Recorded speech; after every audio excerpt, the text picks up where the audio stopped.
Not just for the president of the Russian Federation who has invited us, but it's also a success for African countries because if Russia is a winner, everyone is the winner. Russia stood with us during the most difficult times, during the times of slavery and during the times of apartheid. Russia has always been helping us. For many centuries, we've had good relations, and I think these relations are going to develop. I think our success is assured, and we are satisfied with the outcomes of these meetings. We live in a unified world, an interconnected world. So what we advocate is Africa being part of the organizations that make the decisions. We live in a multipolar world. After 2 days of engaging speeches, productive negotiations and groundbreaking deals, the second Russia-Africa Forum here in St. Petersburg has come to a close. Multipolarity and mutually beneficial cooperation are now fresh in the minds of both Africans and Russians. Despite reported Western attempts to pressure African nations out of participating in this year's summit, the vast majority of the continent decided to go against the grain, with 49 out of 54 invited countries in attendance.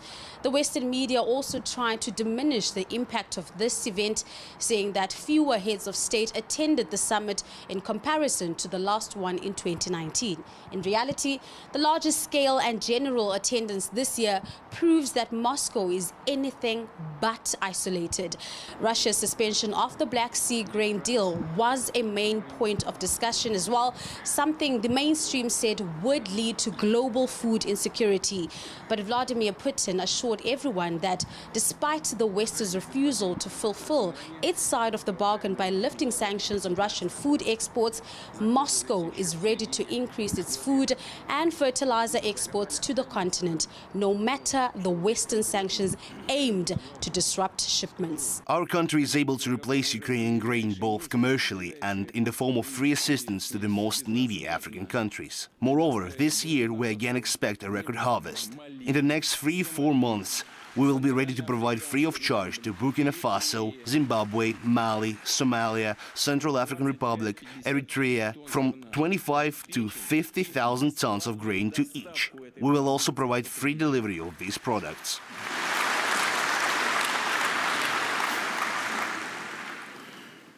Of course, the Ukraine conflict was center stage in Vladimir Putin's remarks.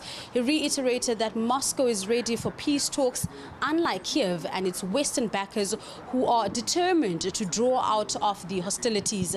And he said that a promise of Ukrainian neutrality would be fundamental to any successful talks. The South African president, for his part, thanked Russia for considering the peace plan proposed by African nations, as he insisted that the conflict can only come to an end through dialogue. We do understand from your explanation the origins of this conflict and where it started and how it started.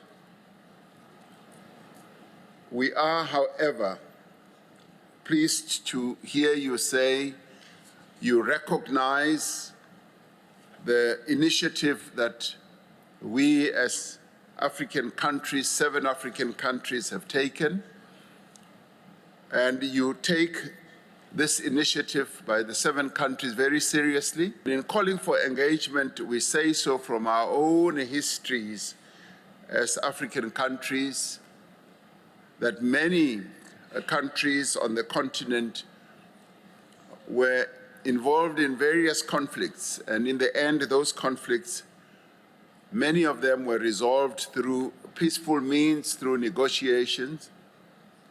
And it is this that informs us to call for negotiations and dialogue. And in that regard, we do believe that we do have a right to call for peace, because that is a principle that we firmly believed in. Sure, politics were the main focus of this year's Russia-Africa summit, but most importantly, Russia took a giant leap forward in developing its already warm relations with its African friends. People from 2 different continents singing songs and playing sports all in one place.